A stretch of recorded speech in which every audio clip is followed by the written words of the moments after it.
Two games. It's 3-0 going into game 4. Boy, the wonderful thing about watching Tal play chess is his ability to play so many an eventual e2, e4, or even an e2, e3. Very difficult for Tal to create counter chances.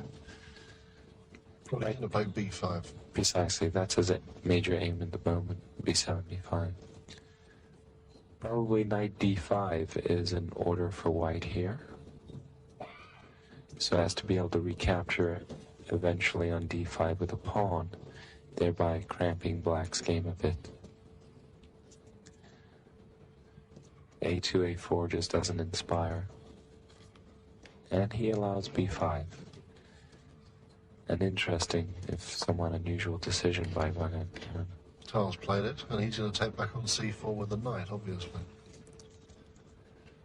Again, here we're seeing a little bit of Vaganian's originality and creativity at last. Typical of Vaganian to come up with a very unusual strategical concept. I like his position. I like his position. Yes. But he, black can't really attack him in any way. It's a kind of impervious position. Black can't move any pawns. Yes, well, on the other hand, black's pawn structure is quite sound, so all he really needs to do is exchange a bit of pieces and get some wood off the board, and life should be pleasant once the endgames come around. I'm not so sure knight a5 was the correct way of getting rid of this knight on c4. Vaganian should develop some rooks. This gives Tal an opportunity. Knight a5 is a funny move as well. Yes, this gives Tal an opportunity to get rid of two pieces for a rook and two pawns. Always a double-edged affair, and especially in blitz chess, but I might be tempted just to take that. Just to clear off some problems. Yes, and to set up a pawn barrier e6 and d5. Well, he hasn't done it. He's moved his queen out. Righto. Also not bad. This is the same kind of position that Garry Kasparov had in one of his games with Georgiev. It's very hard for black to get counterplay in this kind of position. Yes.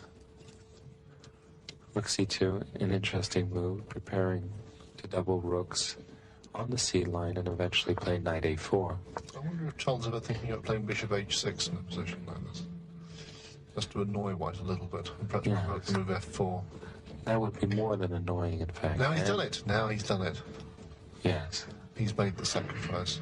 I'm not so sure it works, because it looks to me that there's going to be a knight d5 in the position. Right about now, in fact. Yes, now. And there's a sudden, enormous problem on c8. Well, the game is over. Tal's completely lost. Queen takes c2. And you're a piece down. For nothing. And being attacked, I might add.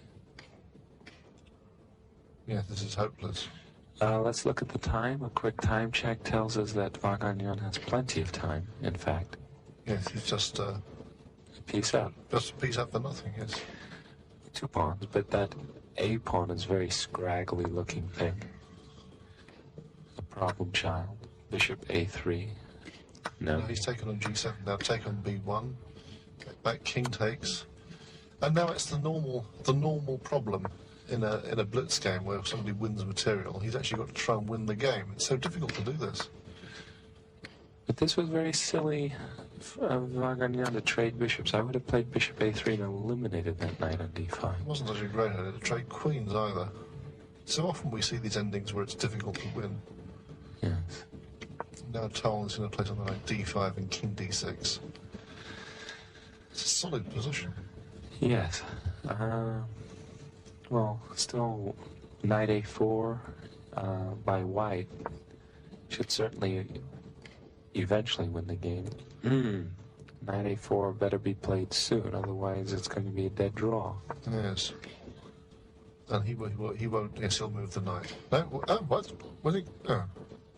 That was what we call a hand check. Should be silent. Must admit, Vaganian's play thus far in this, what is an reality a technical win has not been very... Tal's job is to trade pawns like crazy, because at the end of the day, white's got the wrong coloured H-pawn. And of course his A-pawn for black is still on the board. Check. Tal must trade pawns on the king side somehow. The more pawns he can trade, the better his drawing chances. F5, yes? Yes, I think this was a good move by Vaganian, nonetheless, to provoke F5. But I don't understand why he didn't go back with the knight to prevent... Bishop F7 I find meaningless. Yes. What? Now he's trading Take that. pawns. Well, at least he hasn't got the wrong coloured H-pawn anymore. He's got rid of it.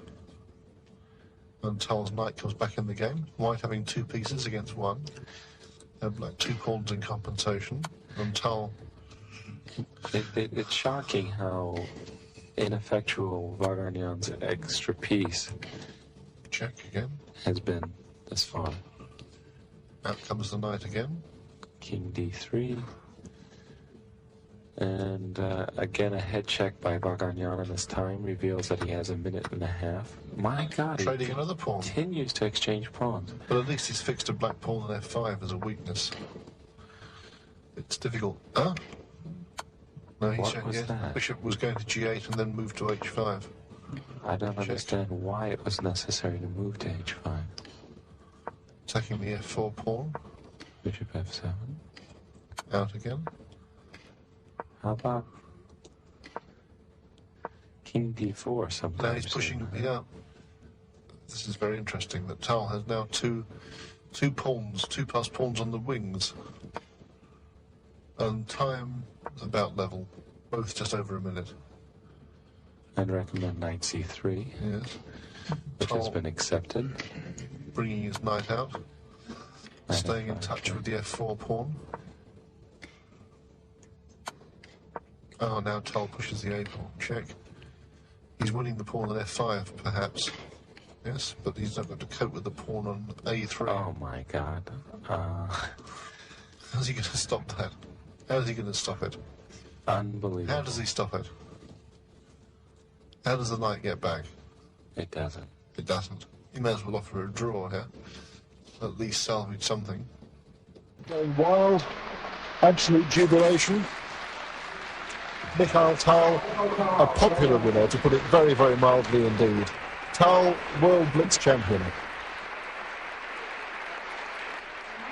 I wish to present to you this medallion, the winner today of the World Blitz Championship of Golf.